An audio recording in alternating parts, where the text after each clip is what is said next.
ધાનેરાના કિંમતમાં કિચડથી સ્થાનિકો હેરાન પરેશાન થઈ ગયા છે. ગામના રોડ રસ્તા અને ચોકમાં અત્યારે વરસાદી પાણીના કારણે કાદવ થતા લોકોને હાલાકી વેઠવાનો વારો આવ્યો છે. ઠેર ઠેર જગ્યાએ કાદવ અને કિચડ જોવા મળી રહ્યો છે, જેના કારણે ગ્રામજનો અત્યારે પરેશાન થયા છે. ત્યારે તાત્કાલિક કાદવ કિચડ હટાવવાની માંગણી કરવામાં આવી છે. ચોમાસાની સિઝનમાં કાદવ કિચડ અને ગંદકીમાં આ વિસ્તાર ગરકાવ થતા રોગચાળાની પણ અત્યારે દહેશત ફેલાયેલી જોવા મળી રહી છે.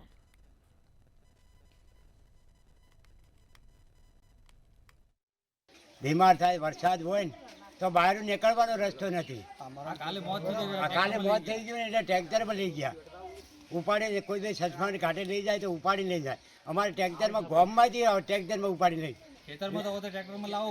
પણ આ ગામમાં ઉપાડી લઈ જાવ એટલે આને સરકાર કોઈ બી હે ને એનું કોઈ બી હે ને એનો રસ્તો કાઢી હાલે.